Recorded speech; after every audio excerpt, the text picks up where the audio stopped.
Hi everyone, welcome back. Happy Sunday. Hope you had a good week. Today we are continuing in the book of Ezra. We're going to read chapters 4, 5, and 6. All right, chapter 4. The heading is the Samaritan interference. Remember, the Israelites are in the process of rebuilding the temple. Okay. Chapter 4.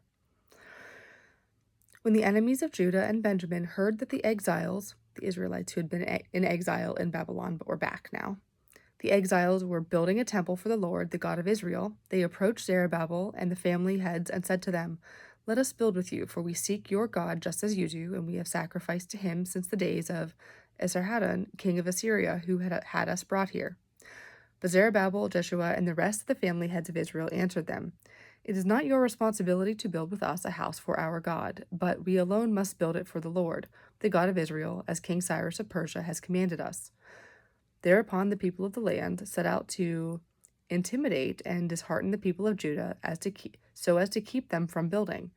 They also suborned counselors to work against them and thwart their plans during the remaining years of Cyrus, king of Persia, and until the reign of Darius, king of Persia. Also at the beginning of the reign of Ahasuerus, they prepared a written accusation against the inhabitants of Judah and Jerusalem. Again, in the time of Artaxerxes, Mithridates wrote in concert with Tabeel and the rest of his fellow officials to Artaxerxes, king of Persia. The document was written in Aramaic and was accompanied by a translation in Aramaic. Then Raham the governor and Shimshai the scribe wrote the following letter against Jerusalem to King Artaxerxes. Raham the governor, Shimshai the scribe, and their fellow judges, officials, and agents from among the Persian, Urukhian, Babylonian, Susian, that is, Elamite, and the other people whom the great and illustrious Assurbanipal transported and settled in the city of Samaria and elsewhere in the province west of Euphrates as follows. This is a copy of the letter that they sent to him. To King Artaxerxes, your servants, the men of west of Euphrates, as follows. Let it be known to the king that the Jews who came up from you to us have arrived at Jerusalem and are now rebuilding this rebellious and evil city. They are raising up its walls, and the foundations have already been laid. Now let it be known to the king that if this city is rebuilt and its walls are raised up again, they will no longer pay taxes, tributes, or tolls. Thus it can only result in harm to the throne. Now, since we partake in the salt of the palace, we ought not simply to look on while the king is being dishonored. Therefore we have sent this message to inform you, O king, so that inquiry may be made in the historical records of your fathers. In the historical records, you can discover and verify that this city is a rebellious city which has proved fatal to kings and provinces, and that sedition has been fostered there since ancient times. For that reason, the city was destroyed. We inform you, O king, that if this city is rebuilt and its walls are raised up again, by that very fact you will no longer own any part of west of Euphrates. The king sent this answer. To Raham the governor, Shimshai the scribe, and the fellow officials living in Samaria and elsewhere in the province west of Euphrates, greetings and the following. The communication which you sent us has been read plainly in my presence. When at my command inquiry was made, it was verified that from ancient times this city has risen up against kings, and that rebellion and sedition have been fostered there.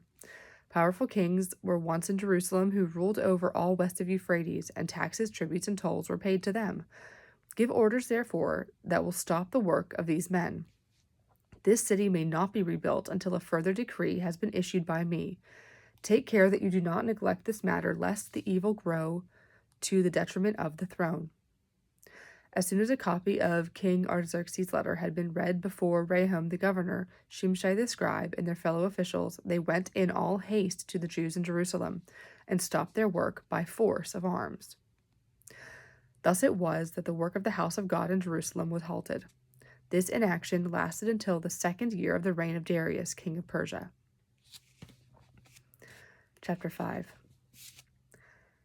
Then the prophets Haggai and Zechariah, son of Iddo, began to prophesy to the Jews in Judah and Jerusalem in the name of the God of Israel.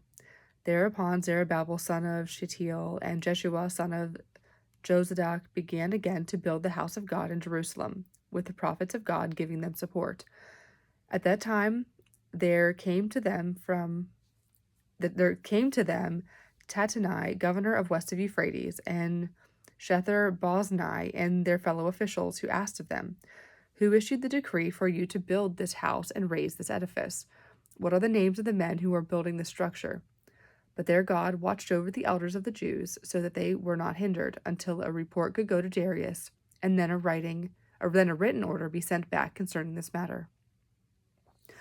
A copy of the letter sent to King Darius by Tattenai, governor of west of Euphrates, and Shethar-boznai and their fellow officials from west of Euphrates.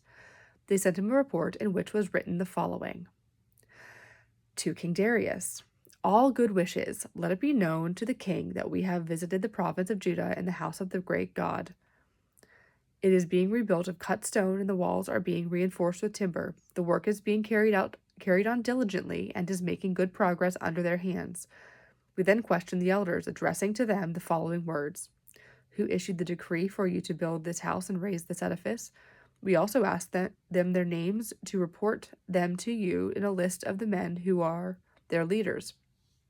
This was their answer to us: We are the servants of the God in heaven and earth, and we are rebuilding the house built here long years ago, which a great king of Israel built and finished. But because our fathers provoked the wrath of the God of heaven, he delivered them into the power of the Chaldean Nebuchadnezzar, king of Babylon, who destroyed this house and led the people captive to Babylon. However, in the first year of Cyrus, king of Babylon, King Cyrus issued a decree for the rebuilding of this house of God. Moreover, the gold and silver utensils of the house of God, which Nebuchadnezzar had taken from the temple in Jerusalem and carried off to the temple in Babylon, King Cyrus offered to be removed from the temple in Babylon and consigned to a certain Sheshbazzar, whom he named governor. And he commanded him, Take these utensils and deposit them in the temple of Jerusalem, and let the house of God be rebuilt on its former site. Then this same Sheshbazzar came and laid the foundations of the house of God in Jerusalem. Since that time the building has been going on, and it is not yet completed. Now, if it please the king, let a search be made in the royal archive of Babylon to discover whether a decree really was issued by King Cyrus for the rebuilding of this house of God in Jerusalem, and may the king's pleasure in this matter be communicated to us. Chapter 6.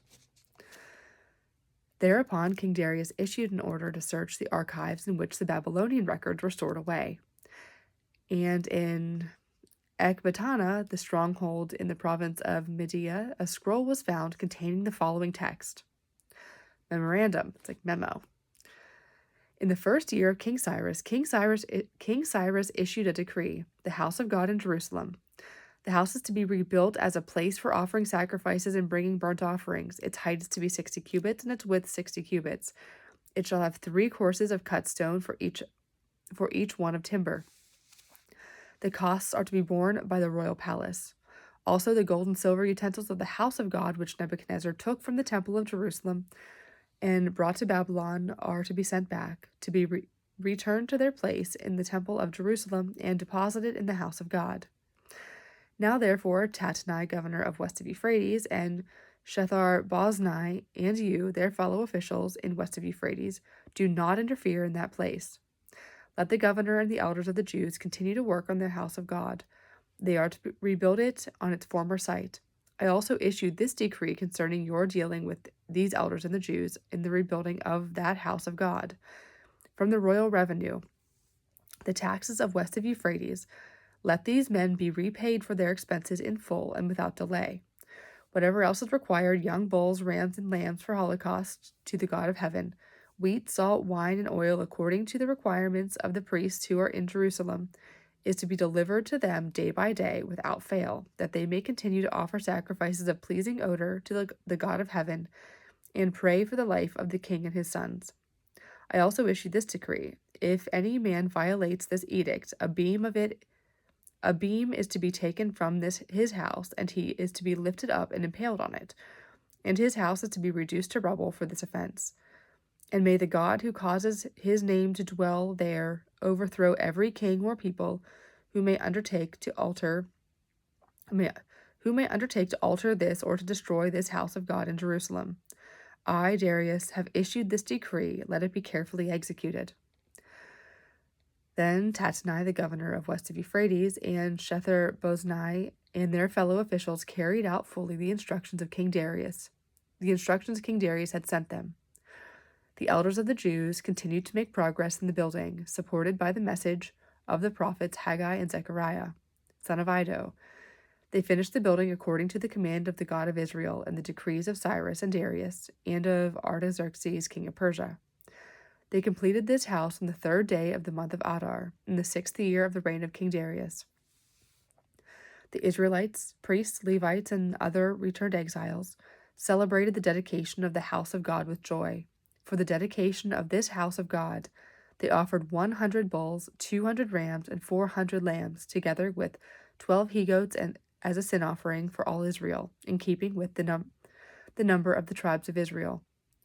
Finally, they set up the priests in their classes and the Levites in their divisions for the service of God in Jerusalem, as is prescribed in the book of Moses.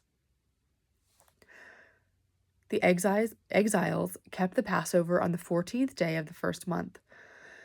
The Levites, every one of whom had purified himself for the occasion, sacrificed the Passover for the rest of the exiles, for their brethren, the priests, and for themselves. The Israelites who had returned from the exile partook of it together with all those who had separated themselves from the uncleanness of the peoples of the land to join them in seeking the Lord, the God of Israel.